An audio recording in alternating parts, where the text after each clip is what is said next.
I remember a time, one of my jobs I had to go do was a collection. This lady was an acquaintance to one of the girls that worked for me, and she used to work for her husband. This girl used to smuggle his drugs, cross it over from Mexico. He owed her like $500,000 because of all the work she did for him, and he didn't pay her. She ends up hiring us to go collect the debt. We have to plan this job pretty good because he said that any little suspicion, he'll take off. And so because of the mechanic shop, the location, and because of the setup, how big it was, I ended up having to get like maybe 8 people for that job. We did surveillance in the area. We did surveillance around the whole shop, the whole area. We entrance, exit. It's a lot of planning. And hours of when they open, when they close, the guy's activities, because we want to pick a perfect time to go hit the guy. I had to use a female to knock on the door because the wife told us that he's real suspicious of people because he was wanted too. So if he suspects anything that he might get busted for something, he's going to take off running. So our thing was we're going to use an attractive looking girl, but still wearing a suit and looking like a detective, so he can drop his guard and open the door for us so we don't have to kick it down. We approached the shop.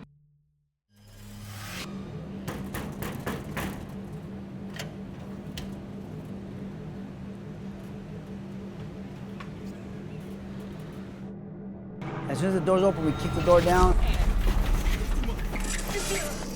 There's like 4 other people in the shop.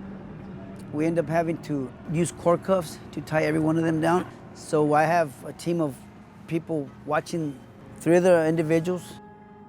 Where's the money at? Bullshit, that was only a little bit of it. You're full of shit.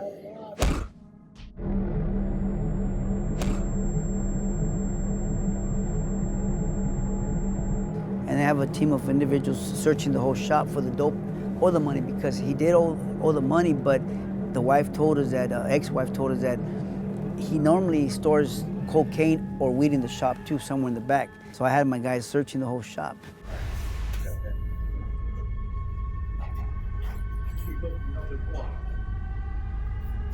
That was my drug. I really needed that adrenaline, that fix, in order for me to feel satisfaction.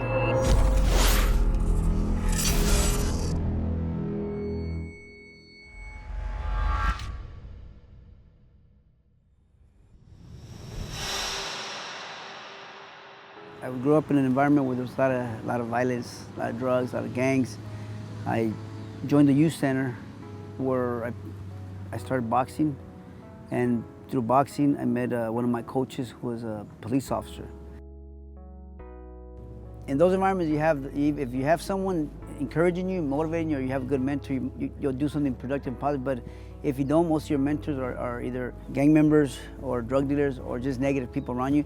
You might sway to them and start doing what they're doing, which is gonna lead you to prison or destruction. Me being brought up with this coach, Al Stanky, who was a police officer, I watched how he took care of us, but at the same time how he actually cared about us. And as a good coach, I saw how all the other kids respected him and they would listen to him.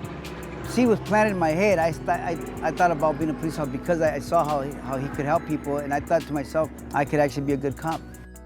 So I decided after boxing, I was trying out for the 1992 Olympics, and through the process I got injured, and because of the injury, I didn't make the tournament that was going to get me to the trials. And at that time, I decided it was my next move was to join the police department. I started the academy in '93 at the Dodger Stadium, and my training was tactics, riding, report riding, very different type of training. From there, I left the academy, I graduated, and I went to patrol, South Central.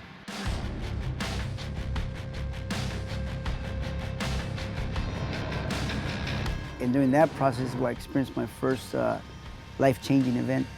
I got in a shootout with 2 armed robbers. They tried to rob me while I was trying to conduct a narcotics buy. I shot it out with them. I ended up shooting one of the guys, but I ended up getting shot in both my legs. And because of that shootout, the department awarded me a Medal of Valor. But that shooting changed my frame of mind. It changed me in different ways.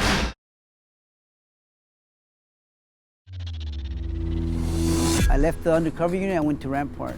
Once I got to Rampart Patrol, from there I got introduced to the gang unit, the Rampart C.R.A.S.H. In that area, you have about 8 to 7 miles of square radius of nothing but gangs. And in that whole area, you got 18th Street, MS. They're kind of the most intimidating gangs out there because people hear about them. They got a lot of numbers, and they have a lot of guys in prison too that are already ranked in the different prison politic ranks, Mexican mafia. So they have a lot of influence in the streets. Our job as a C.R.A.S.H. unit was to monitor the gangs and find out who are the shot callers, who's running the dope game, who's extorting who. It's a big thing, who's at war with who. And that was our job as gang officers. They're slick in what they do, they're good at what they do. So as a gang cop, we have to be slick too. It's a highly coveted unit. A lot of people want to work that unit, but not everybody can get in that unit. It takes a certain individual. There's 20 officers in the unit, and then you have the sergeants, 2 sergeants. They have to check out your background, evaluate you, see if you're trustworthy, and also they want to make sure that you're down for the cause. That you're not afraid, that you're gonna take action when you need to, and also you're gonna end up learning to bend the rules too, because you're gonna end up having to do stuff that's not by the book. They had all voted to get me to the unit. I ended up taking the offer and getting into the unit. The minute I got into the unit, I was assigned to MS, which is a Salvadoran Mara Salvatrucha gang. And they have, MS started in Rampart, but they branched out like a tree. They branched out, they got cliques everywhere now. To us, those guys at that time were the worst of the worst, and we weren't gonna let them take us out. So we had to come up with a system that worked for us, and that system was corrupt. But when you start doing it and you start talking to victims who are afraid, who don't want to press charges, who had just been robbed or the daughter just got raped, or one of the families just got killed, but those family members are afraid to file reports on them. They want to tell us, but they don't want to take action, and then they expect us to do something about it. So our unit was creative, and then we would start having to figure out a way how to deal with the problem. A lot of times it wasn't by the book. It was fabricating reports.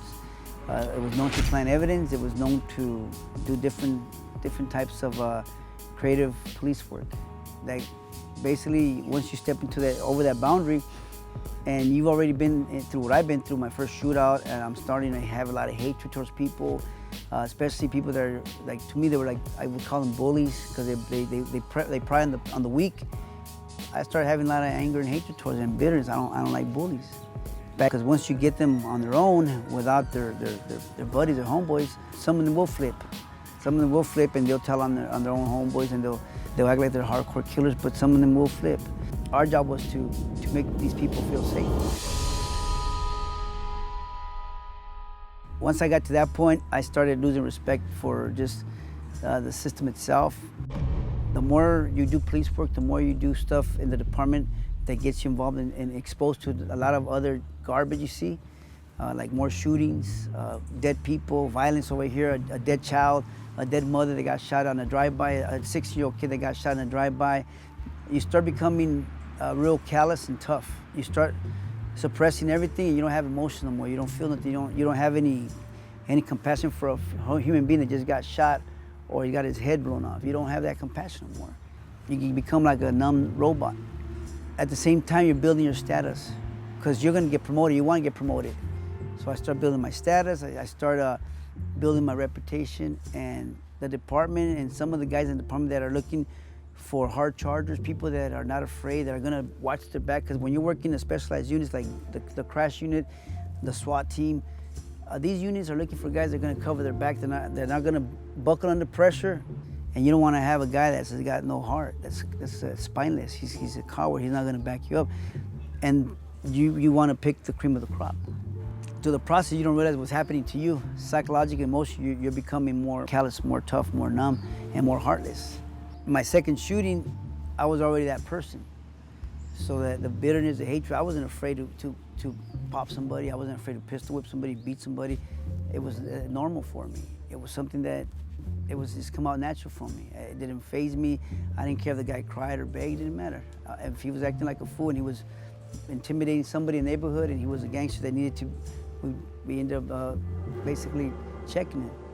And it was the way we did police work back then. Everything's accumulating, and I'm getting upset at the department because the stuff's going on in the department. One of our guys in the unit ends up getting in trouble for some cocaine that he stole. He ends up getting in trouble for the cocaine. He starts flipping on the whole gang unit about our misconduct, our corruption. Instead of saying, you know what, I'm gonna calm down, I'm gonna leave this alone, I got more angry. I said, you know what, screw this dumbass and screw this department. I decided I was gonna stop putting my life on the line for this department.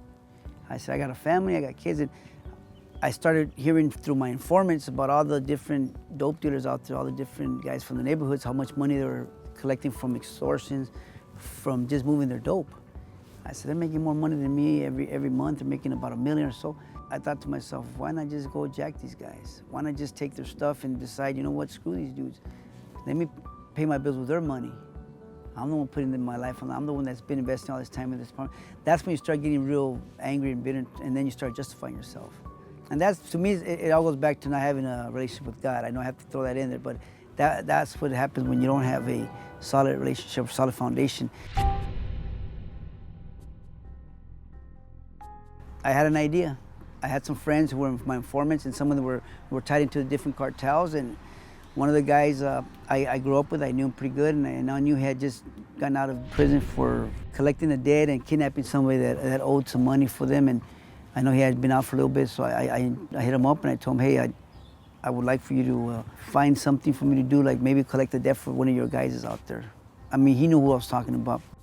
I said, I'm kind of tired of the department. I'm mad. I'm not feeling it right now. They upset me, and I'm just tired of this. Little did I know that all the stuff that I had been doing and everything just caught up to me. All the PTSD, all the shootings, all the violence. I never addressed my issues. Everything was suppressed. Everything I kept inside. So I was ready to blow up anyways. I didn't realize that was really what was going on inside me, but I was to the point that I was on a suicide mission, not caring anymore. When I told him, I kind of shocked him, and I surprised him because he knew me as a young kid who was athletic, always doing good, always staying out of trouble. And here he's talking to this new person that he's not, whoa, he don't recognize me. So he says, let me look into it. A few weeks, days later, maybe he gives me a call. Prior to doing that, I had already spoken to a couple other police officers and told them, hey, look, I know you're going through some difficult times at home. I know the department's hassling you too. I know you're getting mad at the department too. And you know what? I have an opportunity to go collect the debt for these big dudes over here. And it's just between us. We're gonna make a lot of money. We might just make this hit, and that's it. We're done. We'll go hit this job, and then we're done. They gave me an address to go hit. I ended up coming up on a lot of dope and money. I guess it was like a good little rush, little high. I was an adrenaline junkie as it was because I used to love chasing the gunfights. I used to love chasing the drive-bys, and when I was working the gang unit. I had already been broken in by the department, trained by the unit. When I was in the C.R.A.S.H unit, I started being introduced to certain illegal activity.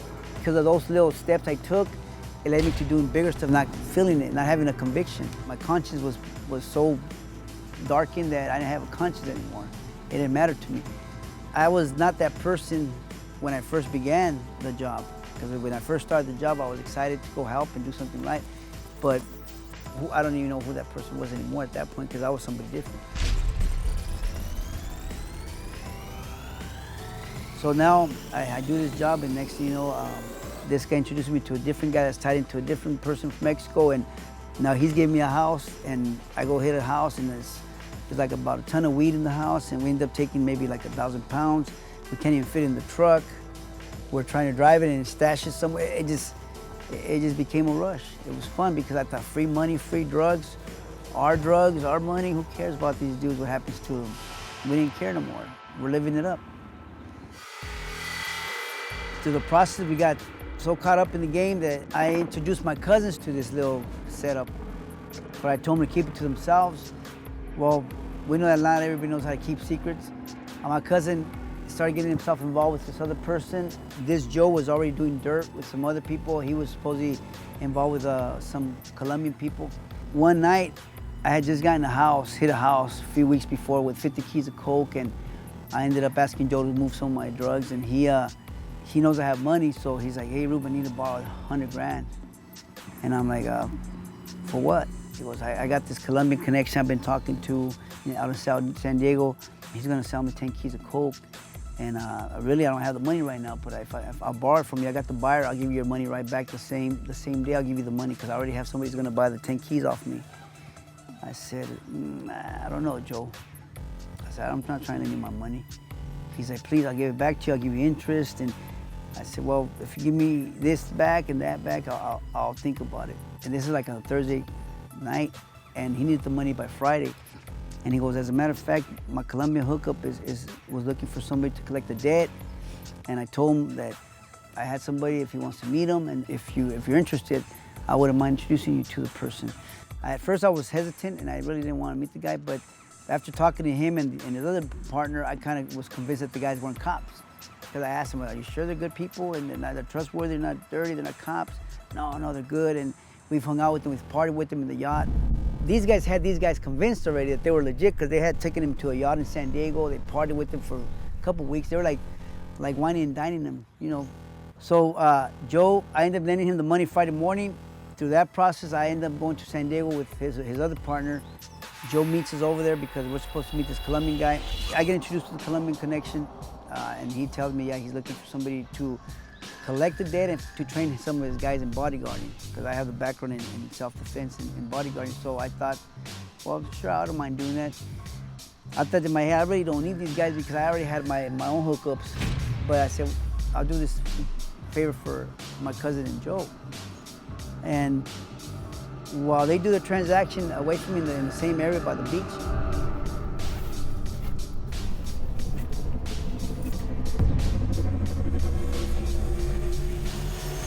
they do their little 10 kilo transaction.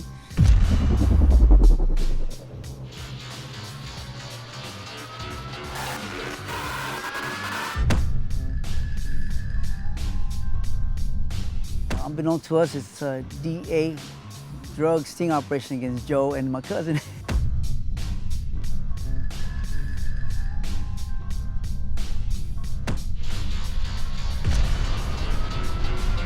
I get hit with it. Now to a story you'll see only on 5, a major drug bust at a waterfront park. Wrong place at the wrong time.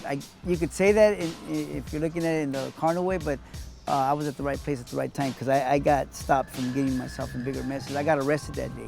I got arrested because of the 10 keys of cocaine. They found 3 guns on me. I was always armed to the teeth, and they arrested me with these guys. What I didn't know is that these guys, my cousin and his 3 friends that were with us there, that were involved in this Colombian setup, they flipped on me basically. These guys exposed all my guys. So it was like a domino effect. From one person, they pick him up, they pick him, he told. Next thing you know, they have everybody telling on me, and they're using me so they could get out of prison. I'm the big fish, so basically for them, if they tell on me, they're gonna get less time. So now everybody used me to get out of prison. I'm still not fully aware of what's going on because I'm thinking these guys are supposed to be solid. Because I was taught and trained, you lie and deny. So when my attorney would ask me, what do you know about the stuff going on in LA? I go, I don't know what the guys are talking about. Little did I know that all my own friends and partners were already flipping on me too.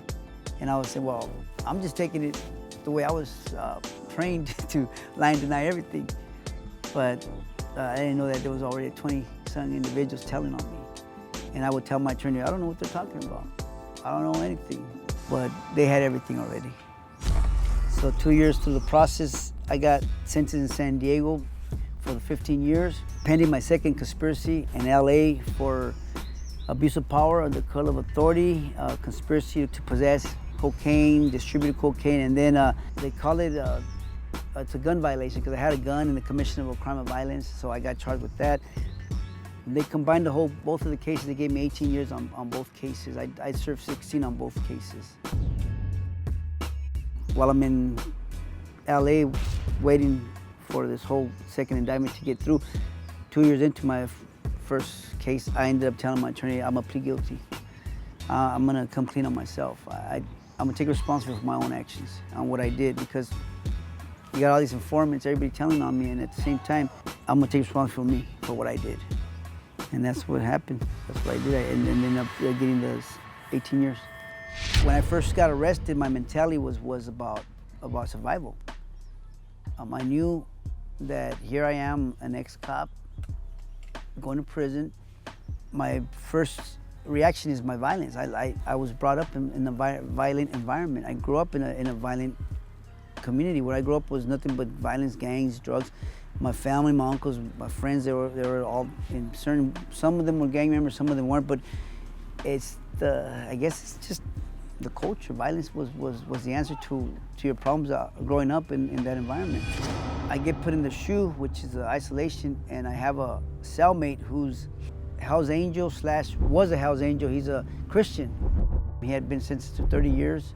He was there on an appeal, and he becomes my cellmate. Kind of share my case with him. I kind of share what I'm in there for, and also my frame of mind at the time, how I was thinking about what I'm gonna do.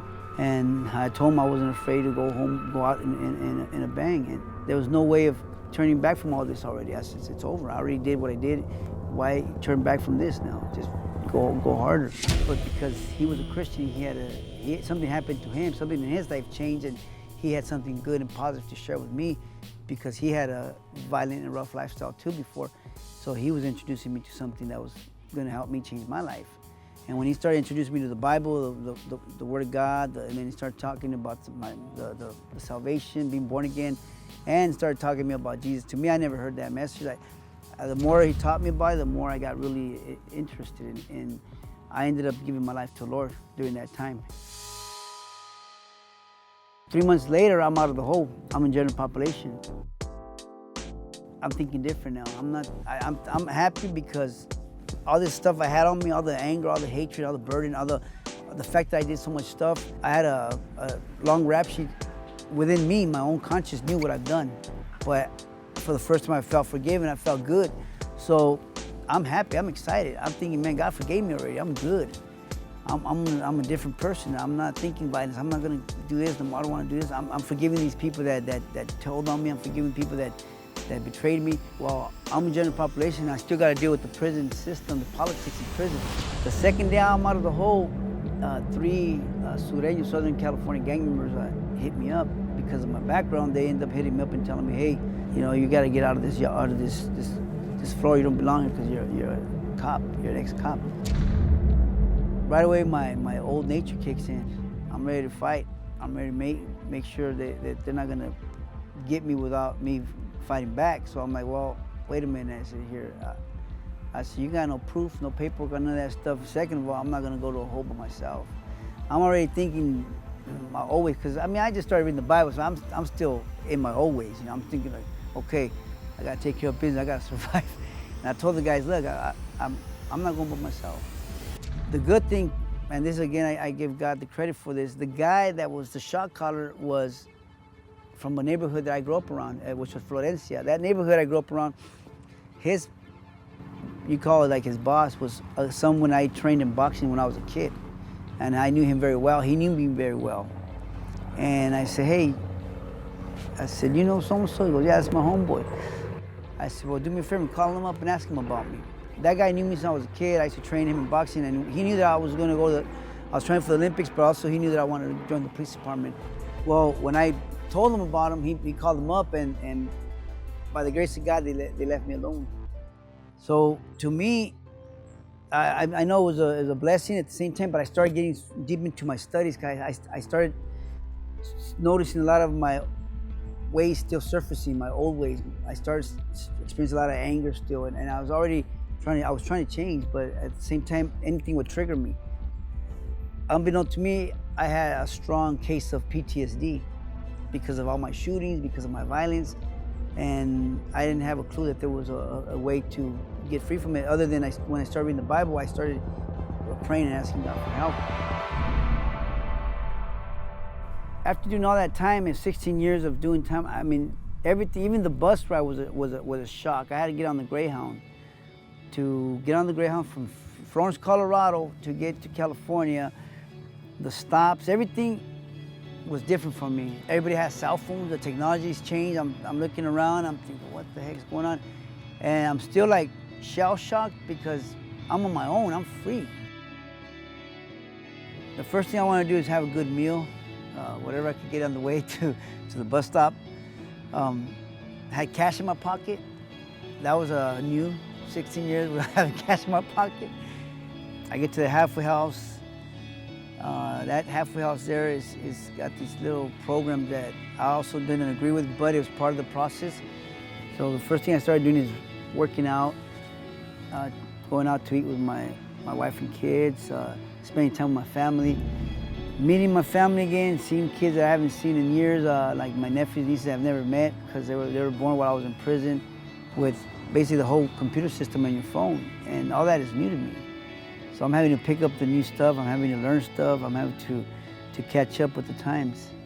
So once I got out of the program, I started getting more into my training, but also into a ministry, because my ultimate goal is to have a big ministry, to work with, open up a gym to work with kids, but also counseling people in the church and the PTSD ministry for post-traumatic stress disorder.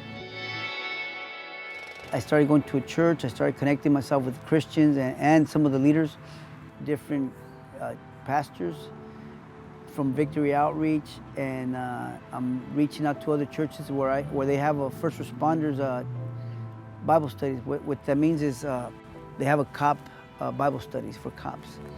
Basically, it's a group of police officers that are Christians, and they fellowship, they pray, they Bible study, because they go through so much that they're trying to bring in more officers into the group, because little do they know, a lot of the officers don't realize, but because they don't have outlets and they don't have like a real good system that's going to help them overcome their post-traumatic stress disorder, these ministries are actually working with the ones that are humble enough to go get the help. So they invited me, and 2 weeks ago they invited me to go to one of their dinners, and then like the next time they have an event, they're going to invite me to be one of the guest speakers, because I want to start reaching out to the police officers about post-traumatic stress disorder, because a lot of the times people think they're not human, but we're all human beings, and the worst part about it is the officers that are supposed to be helping and serving the community are the ones that are worse off emotionally, psychologically, and they're the ones that are having probably worse problems at home in their lives because of all the stuff they're dealing with, accumulated with the stuff they see on the job. This job, you can't leave it at work. You take it with you because it's part of you already.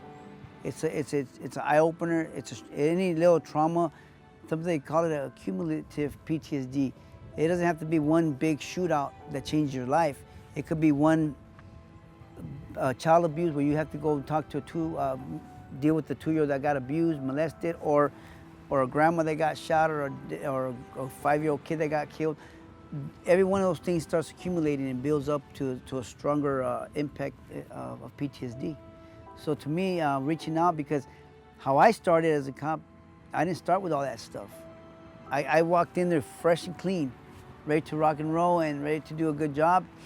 But through the process, the department doesn't prepare you for that. They don't tell you about that stuff, that those things are going to happen. Be ready for them, and here's the way to deal with them so you don't get crazy, so you don't snap. Because some people snap, some people, I know a lot of officers that they have a high suicide rate. I know a lot of officers that they call it eating your bullet. They eat their guns. They commit suicide.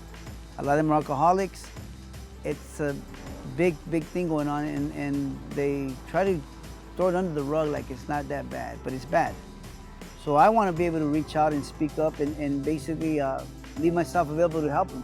Those that want to help, those that want to humble themselves enough to get help. So that's where I'm at right now. I'm patiently waiting for everything. It's coming together, and at the same time, I still want to run my gym and train fighters, train martial arts, just for the fitness part of it and the Christian self-defense.